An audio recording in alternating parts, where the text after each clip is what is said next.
오늘 예수님께서 베들레헴에 오신 날을 기념하는 성탄절입니다. 오늘 특별히 성탄절을 맞으면서 아기 예수님의 탄생을 축하하고 하나님께 경배하는 여러분의 가정과 기업과 삶의 자리에 자녀들 가운데 하나님의 놀라운 은혜와 복이 넘치시기를 주의 이름으로 축복합니다. 오늘 마태복음 2장의 말씀으로 동방박사들의 크리스마스 이런 제목으로 함께 말씀 나누고자 합니다. 마태복음 2장 1절로 12절 말씀 읽고 오겠습니다. 2장. 헤로드 왕 때 예수께서 유대 베들레헴에서 나시매 동방으로부터 박사들이 예루살렘에 이르러 유대인의 왕으로 나신 이가 어디 계시냐? 우리가 동방에서 그의 별을 보고 그에게 경배하러 왔노라. 헤로드 왕과 온 예루살렘이 듣고 소동한지라. 왕이 모든 대제사장과 백성의 서기관들을 모아 그리스도가 어디서 나겠느냐 물으니 유대 베들레헴이오니 이는 선지자로 이렇게 기록된 바. 또 유대 땅 베들레헴아, 너는 유대 고을 중에서 가장 작지 아니하리다. 내게서 한 다스리는 자가 나와서 내 백성 이스라엘의 목자가 되리라 하였음이니이다. 이에 헤롯이 가만히 박사들을 불러 별이 나타난 때를 자세히 묻고 베들레헴으로 보내며 이르되 가서 아기에 대하여 자세히 알아보고 찾거든 내게 고하여 나도 가서 그에게 경배하게 하라. 박사들이 왕의 말을 듣고 갈새 동방에서 보던 그 별이 문득 앞서 인도하여 가다가 아기 있는 곳 위에 머물러 서 있는지라. 그들이 별을 보고 매우 크게 기뻐하고 기뻐하더라. 집에 들어가 아기와 그의 어머니 마리아가 함께 있는 것을 보고 엎드려 아기께 경배하고 보배합을 열어 황금과 유향 모약을 예물로 드리니라. 그들은 꿈에 헤롯에게로 돌아가지 말라 지시하심을 받아 다른 길로 고국에 돌아가니라. 오늘은 세계 모든 사람들의 최대의 명절인 크리스마스 성탄절입니다. 성탄절은 누가 뭐라 해도 세계 최대 명절이라 하겠습니다. 올해는 특별히 코로나 때문에 조용히 지낼 수밖에 없는 그런 상황이지만 이 성탄절은 국경과 인종을 초월한 지구촌의 최고의 명절이다 이렇게 말씀드릴 수 있습니다. 가장 귀한 명절이요, 가장 즐겁고 세계에서 가장 큰 명절이 바로 이 성탄절이라 하겠습니다. 왜 성탄절이 이렇게 가장 큰 귀한 명절인가? 무엇보다도 세상에서 가장 높으신 분이 오셨기 때문입니다. 예수님이 어떤 분이십니까? 그분은 천지 만물을 지으시고 다스리시는 하나님이십니다. 만왕의 왕이시고요, 만주의 주님이십니다. 예수님은 사랑으로 온 세상을 정복하신 분입니다. 그래서 예수님은 사랑의 왕이시고 평강의 왕이십니다. 세상에서 가장 높으신 왕이신 주님께서 오셨으니 이 성탄절이야말로 세계 모든 사람들이 함께 기뻐하고 즐거워해야 될 명절이라 하겠습니다. 더 중요한 게 있습니다. 우리를 구원하시기 위해서 구원자로서 이 땅에 오신 날이기 때문에 그렇습니다. 요한복음 3장 16절에서 하나님이 세상을 이처럼 사랑하사 독생자를 주셨으니 이는 저를 믿는 자마다 멸망치 않고 영생을 얻게 하려 하심이니라 그랬습니다. 예수님께서 이 세상에 오신 중요한 이유는 오늘 우리를 구원하시기 위해서였습니다. 우리들의 문제를 해결해 주시고자 오신 건데요, 일반적인 우리의 어떤 문제가 아니라 우리 힘으로, 인간의 힘으로 해결할 수 없는 문제들을, 하나님이 아니면 아무도 해결할 수 없는 일들을 해결하시고자 오셨다는 거예요. 죽음의 문제, 죄악의 문제, 질병의 문제, 근심과 걱정의 문제, 이러한 우리 힘으로 감당할 수 없는 문제들을 해결해 주시고자 오신 분이십니다. 그래서 예수님은 우리를 행복의 길로, 참 평안의 길로, 영생의 길로, 그래서 천국으로 인도하시기 위해서 이 땅에 오셨기 때문에 이 성탄절이야말로 세계 모든 사람들이 기뻐하고 즐거워하고 잘 지켜야 될 명절이라 하겠습니다. 그렇다면 우리가 이 성탄절을 어떻게 지켜야 되는가? 오늘 본문에서 몇 가지 경우를 우리에게 보여주고 있습니다. 먼저 부정적인 경우 몇 가지 있습니다. 먼저 헤롯 왕입니다.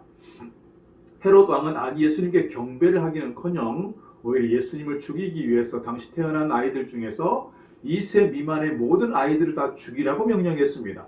예수님을 핍박한 거예요. 오늘날에도 예수님을 믿고 예수님을 영접하기는커녕 오히려 예수님을 무시하고 예수 믿는 사람들을 핍박하는 그런 사람들이 있습니다.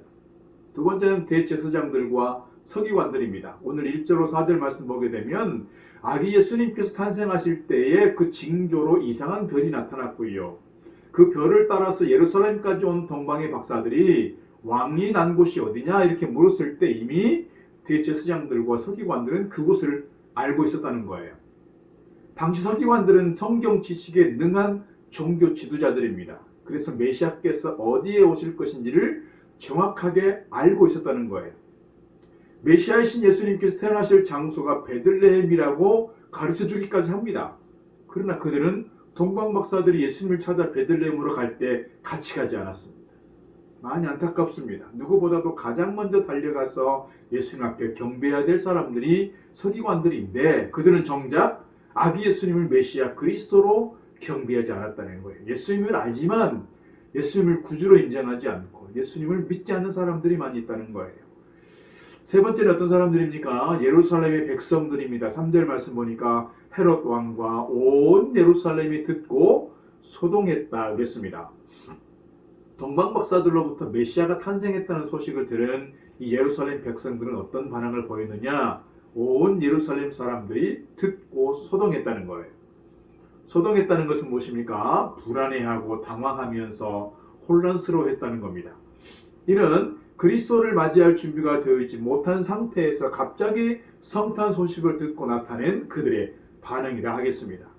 그래서 이들도 아기 예수님을 메시아 그리스도로 경배하지 않았습니다. 오늘날 많은 사람들이 크리스마스를 즐기지만 정작 크리스마스의 주인공이신 예수님을 믿지 않고 예수님을 영접하지도 않고 예수님께 경배하지도 않습니다. 그냥 먹고 마시고 쾌락을 누리며 크리스마스를 지나게 됩니다.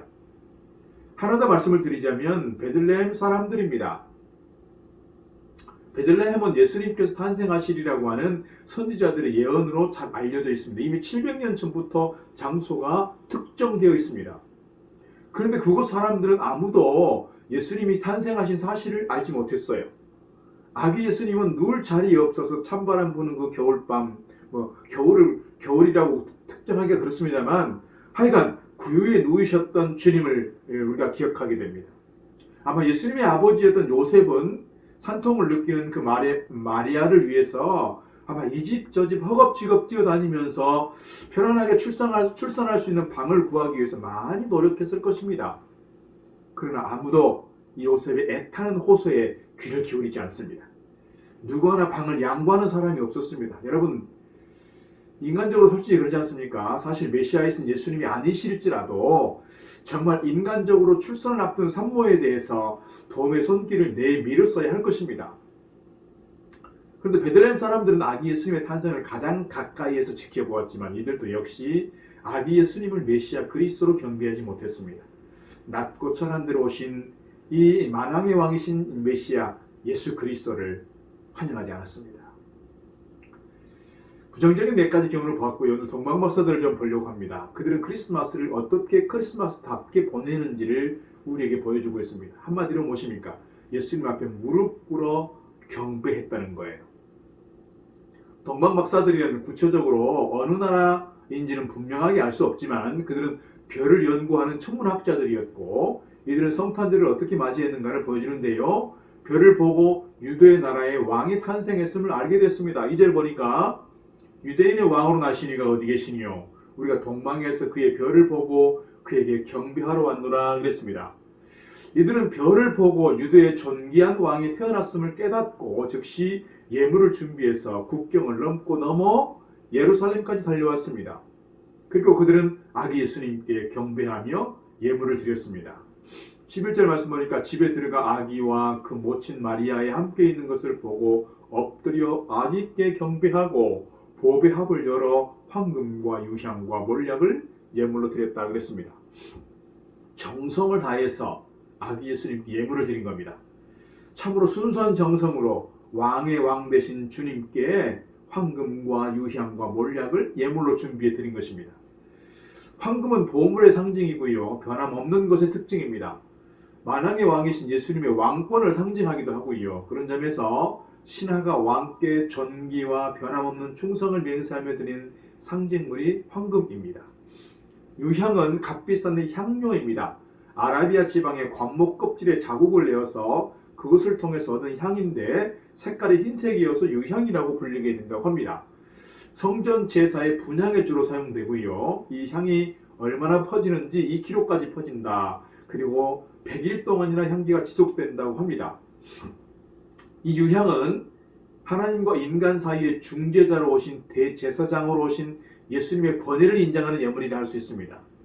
그리고 몰약 역시 아라비아 지방에서 나라는 건데요. 상당한 고가품으로 알려지고 있습니다. 이 몰약은 시신을 썩지 않게 하는 방부제나 마취제로 사용됐다고 합니다. 이 몰약도 매우 귀한 사람의 시신에만 사용할 정도로 고가품으로 알려져 있습니다.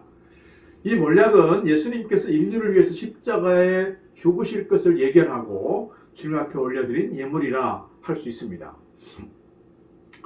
이 오늘 동방의 박사들은 별을 따라서 그렇게 먼 길을 달려와서 이 베들레헴에서 태어나신 아기 예수님 만나게 되었습니다. 사람은 누구를 만나느냐에 따라서 성공할 수도 있고 실패할 수도 있습니다. 인생에 있어서 정말 좋은 만남을 갖는다는 것은 큰 축복 중에 축복이라 할 수 있습니다. 부모의 만남이 그렇고 배우자와의 만남이나 친구와의 만남이나 스승과의 만남이나 영적 지도자의 만남이나 동역자들과의 만남이나 또는 좋은 책과의 만남이나 이런 것들이 우리를 성공으로 이끌어가는 우리 성공하는 인생으로 이끌어가는 중요한 통로라고 말씀드릴 수 있습니다. 그래서 우리 인생은 누구를 만나느냐에 따라서 우리 인생이 좌우된다고 할 수 있습니다. 그런데 우리 인생에 있어서 가장 귀한 만남은 누구와의 만남이냐? 예수님과의 만남이라 할 수 있습니다. 부모를 만나고 친구를 만나고 배우자를 만나고 동업자를 만나는 것은 세상적이고 육신적인 만남이라면 예수님과의 만남은 영적인 만남이어서 이 세상으로 끝나는 것이 아니라 영원토록 죽어서도 계속된다는 것을 우리가 기억하면 좋겠습니다. 우리의 구원을 위해서 친히 하늘 보좌를 버리시고 이 땅에 오신 주님을 만나서 주님과 함께 사는 것이야말로 가장 큰 은혜요 복이라 할 수 있습니다. 세상 가운데서 방황하며 살 수밖에 없는 오늘 우리가 예수님을 나의 구주로 모시게 되고요. 성탄을 맞으면서 기쁨으로 예배할 수 있는 것은 큰 복이라 하는 겁니다. 감사하게도 지금 저와 여러분은 이렇게 우리의 구원자 되시고 우리의 가장 좋은 친구 되신 주님을 만나서 우리가 구원받게 되었고 은혜 받고 복 받는 사랑받는 행복한 사람들이 되었다는 사실입니다. 사랑하는 성도 여러분, 오늘 우리는 성탄절을 맞으면서 동방박사들의 크리스마스라는 제목으로 은혜를 함께 나누고 있습니다. 동방의 박사들은 별을 따라오다 결국 주님을 만나게 되었습니다. 주님 앞에 예물을 드리고 무릎을 꿇어 경배했습니다. 이렇게 주님 앞에 경배하는 날이 크리스마스입니다. 우리의 소망이 되어주시고 우리의 갈 길을 인도해 주시고 우리의 생명이 되어주신 주님 앞에 더욱더 엎드려 경배하고 주님을 찬양하고 주님 말씀을 따라 신실한 믿음의 길 따라가는 저와 여러분 되기를 바라겠습니다. 오늘 주님 성탄하신 날 정말 그 기쁨과 감격이 우리에게도 넘치는 귀한 하루 되기를 주의 이름으로 축복합니다.